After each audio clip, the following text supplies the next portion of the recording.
Everybody, welcome to the Wolf Den, powered by California Family Fitness. We've got Riley Green in here. What's up? All right, before we get started in the music, let's talk about yesterday. So you had a show Saturday night, got on a plane first thing, and then what happened? So we played in Springfield, Missouri till about 1:30 in the morning. Pretty rowdy little venue, and got up at 5. I was a little, I was feeling it, but I was like, man, I got to get there. So we got on a plane, flew to Dallas, and then stayed in Dallas all day. I was the guy. You know how you see people in the airport, you wonder if they're homeless or not because they're just like asleep with all of their belongings? That's what I was. I had like my guitar and 2 bags, and we had a flight get delayed and then canceled and ended up getting into Sacramento at about 10:30 last night, which is not on Georgia time, by the way, so I added several hours in my day, but like I said, I hated that we had to miss it. I was excited about coming out, but I'm glad y'all made the time to come back today. That was nice of y'all. Thank you. Of course. Well, thank you for coming out today. Everybody out here is loving you. We had a lot of people show up yesterday that had also been listening to your music. One girl came, she was from Florida, and said she knew you from out there, and she lives out here now. She didn't come from Florida. No. And I wasn't there. You're going to make me feel horrible. No. Where's this girl at? She flew all the way from Florida just for you. I should have got on her plane. You know what?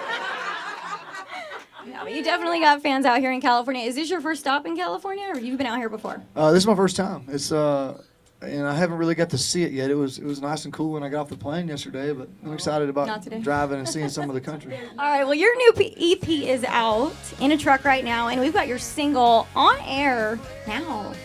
How is that feeling? That's exciting stuff. Have y'all heard it on the radio? Cool. You're all sick of my Snapchats by now. I'm sure you're getting sick of me tagging you in them. I love it.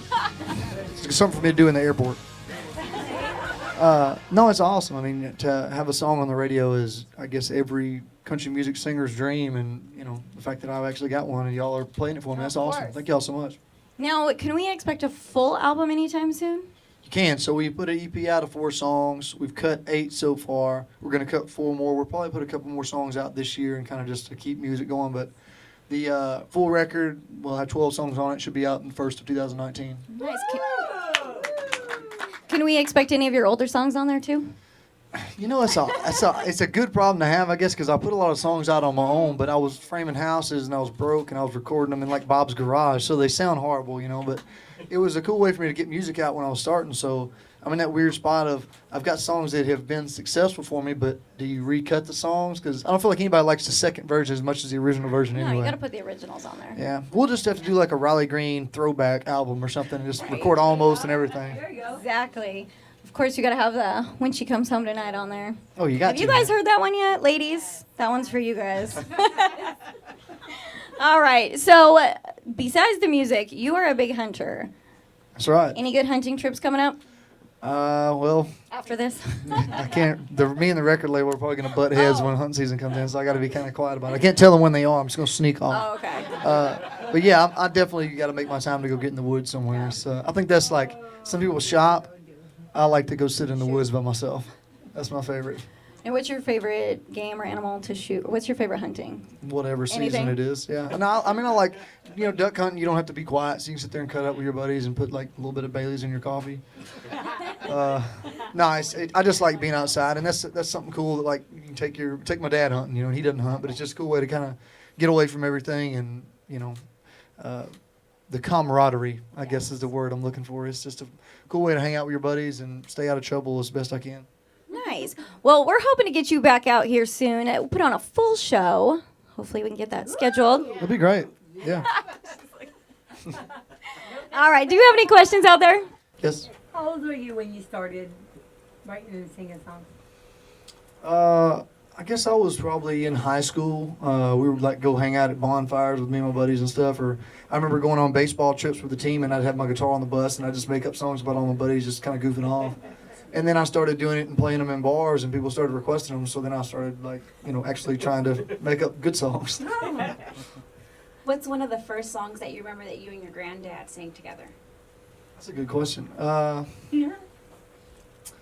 Let's see, he was a big Roy Acuff fan. That was like way back, but there was a song called Great Speckled Bird by Roy Acuff that he would sing, and I think mine was probably Mama Tried by Merle Haggard. That was like my go-to, And I wouldn't sing, and we had this little music hall, so he would be like, hey man, I'll give you $20 if you get there and sing a song. And it was just a bunch of old people and me, so I didn't have anything to be afraid of. They would clap regardless, but that was where I got my confidence, I guess.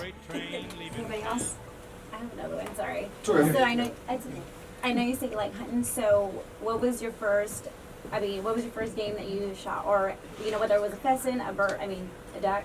I got really into duck hunting, like I was like 16 or so, I guess. And my dad didn't hunt; all he wanted to do was work, and I did not want to work, so I would find any way I could do something else. And I can remember going out and like we used to walk through like swamp. There's not really good duck hunting now, but we'd walk through swamp for like 400 yards and just be miserable, like maybe see a duck, But it was just something about it was cool to me. So like that was where my passion came from it. And of course now I've gotten fortunate enough to get to host a hunting show and we get to go all over and hunt. But that was my first big thing. I would remember like laying in bed and just be like thinking about ducks. Anybody else? Are you on that hunting show with Chuck Wicks, or is that a different show that he's? That's a different show, but that's the same sort of thing. You know what I mean? Same kind of thing. It's just we go and we film us hunting, and then we film us goofing off, and sometimes I play a song. That's basically it. Anybody else? And what's the name of it? It's called Halo Country. Yeah, that's right. All right, I'm going to take it back to numbers on the cars because that's one of my favorites and the meaning behind it. But with that, NASCAR, retired, dead or alive, who is your driver? Dale Earnhardt, man. Come on, man. I've got a T-shirt that I sell at my show that says "Raise Hell, Praise Dale" on it. Nice. All right. Any other questions? All right. Oh, we got one more. Well, it's more of a statement. You should go hunt a gator and have some gator boots next time. I'm not a fan of hunting things that could kill me. Like, don't let me hunting make you think I'm tough. I'm not trying to get chased down by an alligator or a bear. Ostrich. Yeah, I like animals that run away from you when they see you. All right, everybody. Let's give it up for Riley Green. Thank y'all.